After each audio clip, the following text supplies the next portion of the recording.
Hi, everybody. Welcome back to today's video lecture. So previously we were doing creation myths. Now we're kind of jumping into something a little bit different, but still in a way we're gonna be doing creation myths. So I wanted to have a little mini interlude on sort of goddesses versus gods. And we're going to see that these stories are pretty closely connected to creation myths and to some of the most important stories around the world. We're not going to be completely moving away from creation myths either, but it's almost like a process of in the first half of the class, we have sort of creation, the nature of existence, which is really defined by the gender roles of the goddesses of the gods. And then we'll finish up with destruction myths when we get to Ragnarok and the flood. But today, we're going to be talking about a myth from ancient Mesopotamia, the story of Marduk and Tiamat. And then on Thursday, we'll talk about Isis and Osiris.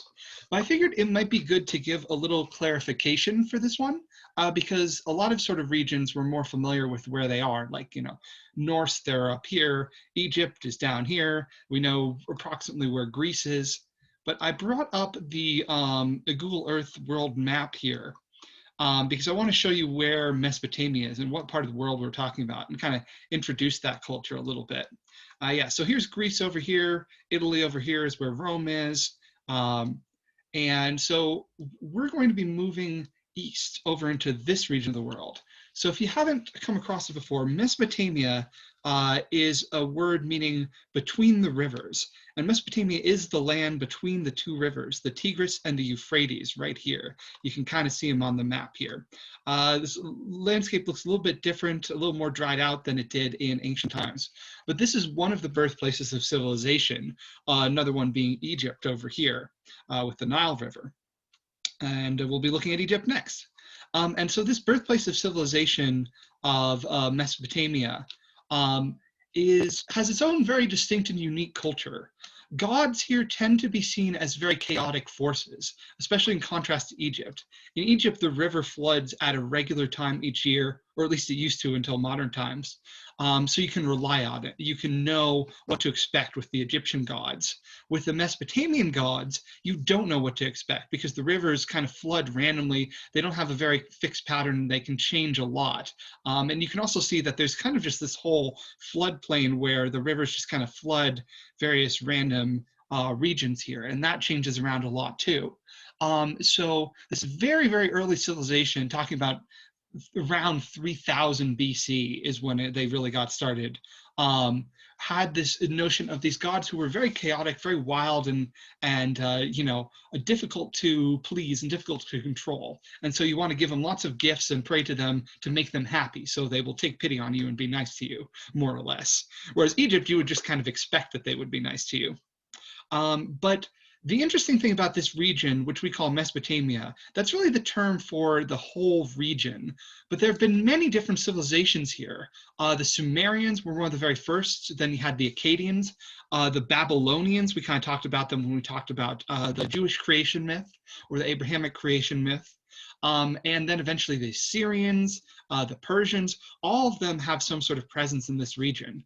But the biggest ones in terms of defining the mythology were the Sumerians and the Babylonians. One thing that's fascinating is that a lot of the same stories could still be relevant literally 1,000 years later, from early Sumeria to later Babylon. And these names are basically different cities or different regions that took over the other part of the region, the other part of Mesopotamia. So the Babylonians were still telling some of the same stories that we think the Sumerians were telling 1,000 years later. And I guess we do have stories like that we've been telling for 1,000 years, but still, that's pretty impressive. And we talked about how the Jews were living, or the Hebrews were living in the region of the Babylonians at one point. Babylonians took them over, burned down their temple, and said, you got to live in our territory now.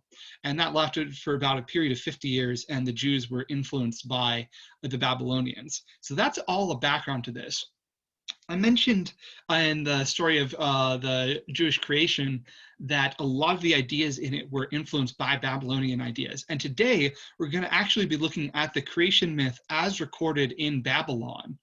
So we're going to see some of those same ideas, and so we'll get a better sense of that. Okay, so that's our little historical introduction here. let's go over to, yeah, let's go over to, well, first we'll take a look at an image of Marduk and Tiamat. This is from a cylinder seal. One fun thing about the Mesopotamian cultures is that they would use images of mythology as kind of like a stamp to mark a king's signature. It would be like a carving on a rock, and then you would put it into clay. And so you would have this official sort of clay stamp to be your seal as the king when you were writing messages. They were all carved in clay. And so this is where we get some of our great images of these stories. And let's look at what we've got going on here. We've got this warrior figure who's wielding like a double trident type of thing, and something that maybe looks like wind or thunder or something like that. And then we've got this snake-like figure, this weird serpentine monster. So this is Marduk versus Tiamat. So I have a little explanation of the myth here, but I'm going to go into more detail in the notes page. So let me swap over to some notes here. So the story of Marduk and Tiamat, and you guys can follow along in the book. This is chapter 6 of the book. This comes to us from a work called the Enuma Elish. And the Enuma Elish is the Babylonian creation myth. But we think probably pretty similar to the Sumerian creation myth and a lot of others. Sumerians did it first, Babylonians came along later. But Babylonians wrote it down in a version where we have a lot of good, detail. Okay, so this is in some ways similar to the Greek creation myth in that we have a family tree. But what this story particularly focuses on is sort of the major players here. So in the beginning, what was the world? Well, the world was water. That shouldn't be too terribly surprising, given what we've seen in creation myth so far. Water is this chaotic thing. We also know that water was very much an influence in the Abrahamic creation myth. But the water was actually two beings. They were Apsu and they were Tiamat. So Apsu is a male god and is basically the freshwater. Do I have that right? I always mix this up. The freshwater, so we have the freshwater and the saltwater.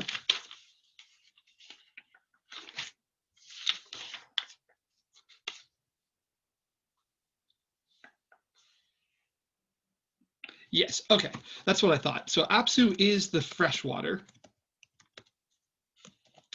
And then Tiamat is the saltwater. So already there's a sort of chaotic connotation to salt water because you can't drink salt water. And salt water might be a little wild and frightening because it's coming in from the sea.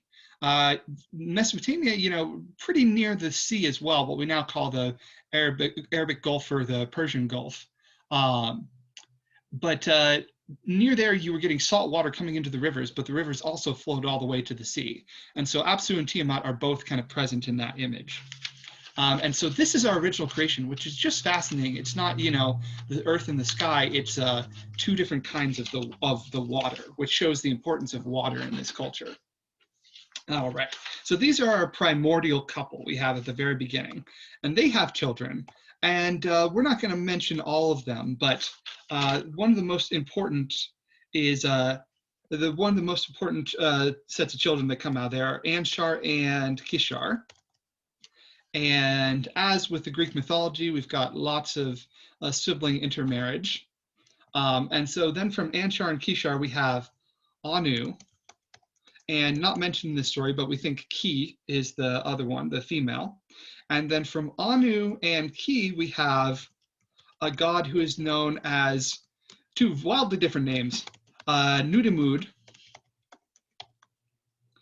Is that two M's? Yes, it's 1D, 2 M's. Well, really 2 D's.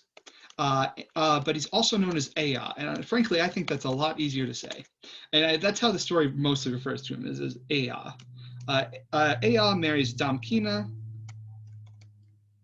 and then finally we end up with Marduk, who has some other names such as Enlil. All right. And part of the preponderance of names is this is an old story that has been told by multiple different cultures in this region. Okay, so that's our family tree. So like with the Greek gods, we've got sort of an older generation of gods, and then we've got a later generation of gods. But conflict emerges in a different way, but maybe one with some similarities, as we might see. So what is the conflict between these two gods? Well, if you between Marduk and Tiamat originally. Well, if you think back to the chapter, what is the problem between the younger and the older generation of gods? The problem is basically that the younger gods are making too much noise.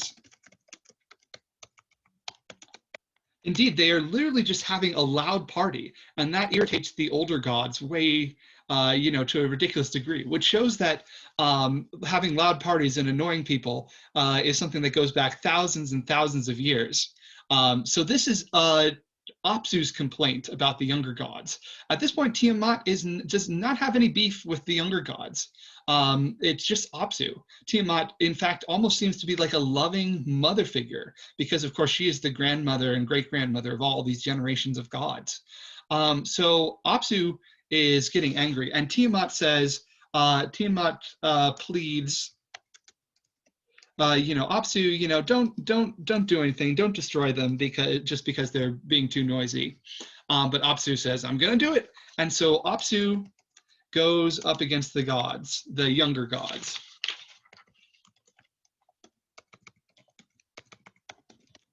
And admittedly, it's not all of the younger gods. It's kind of from Anu onward, I believe. Or maybe even from Nudimmud onward. This younger group of gods is the ones that are really irritating the older gods. And so Apsu goes up against the younger gods, and Apsu, with the help of his vizier, which is just sort of like your right-hand man, named Mumu. Once again, these are very fun names. But ultimately, the younger gods find out about this, and they put Apsu to sleep. And so they take him out while he's sleeping, and they put Mumu into some kind of trance. And then Ea takes Apsu's crown and puts it on himself. And they slay Apsu in his sleep. And they also slay Mumu. And what do they do with Apsu's body?